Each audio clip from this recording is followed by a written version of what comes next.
Welcome everybody, it's another episode of Odysseys, and we are here with another legend in the building at DreamHack Dallas, by the way. This guy has been everywhere, every convention you see him there. He has raised so much money for charity. He's a Toontown legend, by the way, a Twitch ambassador, a Twitch partner, and definitely a great content creator. Y'all give it up for the one and only Smirky. Hello, what's up everyone? Thanks for having me. No problem, no problem. Thank you for being here and taking some time out of your busy. You literally were just on the main stage earlier. I saw that. I was, yeah. It Doing was Jackbox Games. hosting some Jackbox Games. I'm also a Jackbox Games ambassador and stream team member, so I've gotten to work on some stuff with them and brought it to DreamHack. It was a lot of fun. Oh yeah. You've been killing it lately. I've been Thank you. seeing you at TwitchCon, at DreamHack, at TwitchCon, at DreamHack.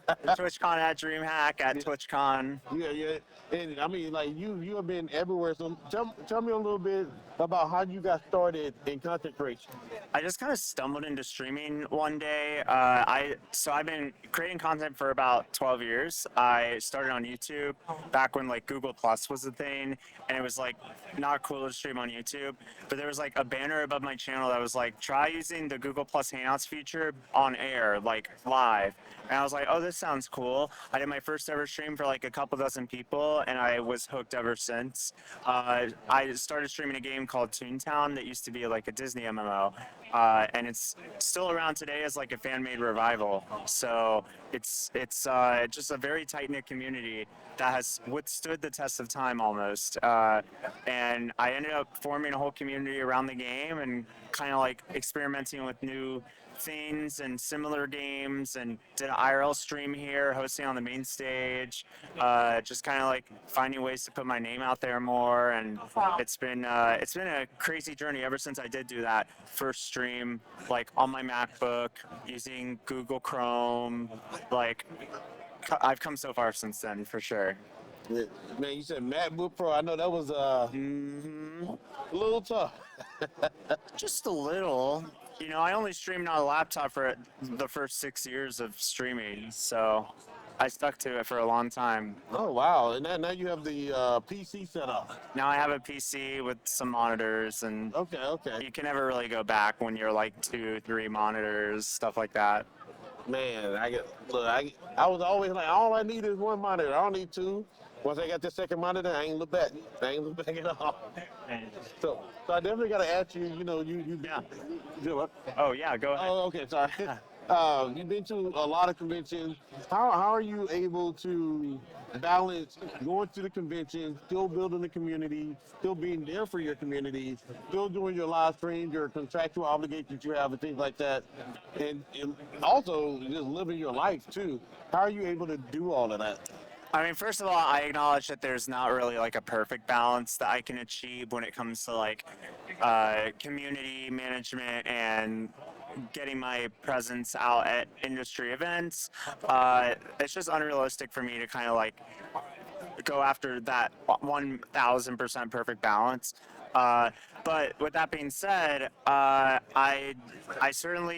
started getting into events just out of my own passion for the industry as a whole, and that's what started bringing me to travel more and more and more, and starting to turn that attendance into involvement with panels and hosting, and just finding those little windows of hey, there's an event happening here, there's an event happening there, and kind of blending that into my content, into my life obligations, kind of going forward as a person, kind of I guess intertwining my own personal interests into this space, if that makes any sort of sense, really.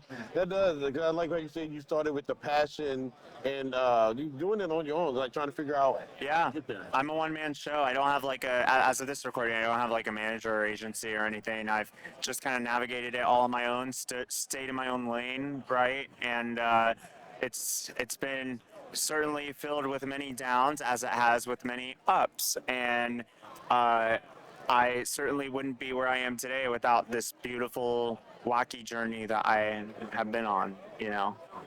So that's another point I want to bring up. Because you do stay true to yourself. You've always been true to yourself from everything that I've seen. How do you get the confidence to be true to yourself, and especially in the industry where everybody's trying to be everybody else, everybody's trying to copy other people.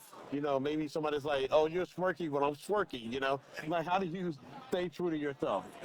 Yeah, I mean, I leave any ego or nervousness or anxieties at the door when I walk in. Just kind of like take a deep breath in, exhale out, walk in with a clear mind and be open to like what's happening around me, being present with my surroundings, and ultimately just like having fun with it. Because it's one thing to like, you know, stream and have it be that work and job and everything.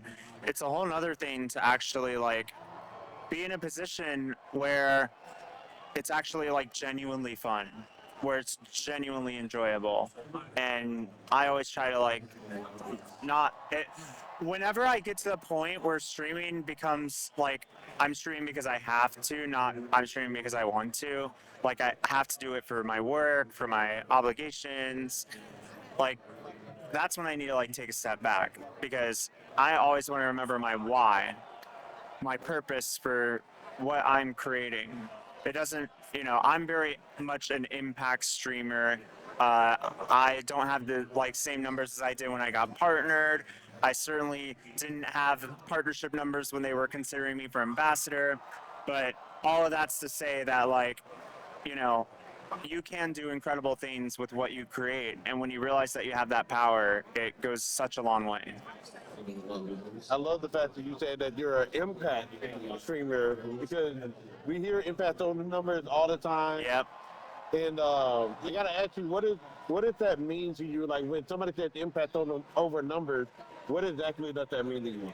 Yeah, I mean, because on one hand, like streaming is very much a numbers game. A lot of people hear like data, analytics, and those have value, but that's not the sole value of your work.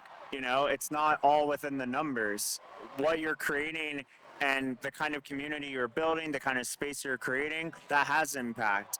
Impact doesn't necessarily mean actually like raising X amount of dollars for a charity, or, you know, going in and, you know, hitting certain quotas. Making that impact could mean something as simple as having a conversation in each and every stream. And, you know, at the end of the day, it doesn't matter if it's like 10 people, 100 people, or 1,000 people, because really, you're putting on a show every time you go live. And you got to put your best foot forward, because you really never know who's watching. I never knew who all was watching me. And it was just really incredible to see my impact get recognized in the past couple of years. So.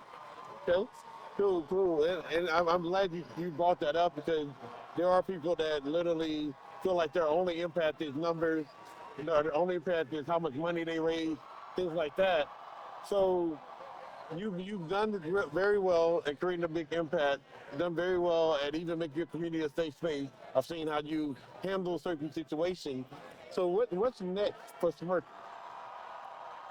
What's next for Smirky? You know, that is the golden $1 million question, right?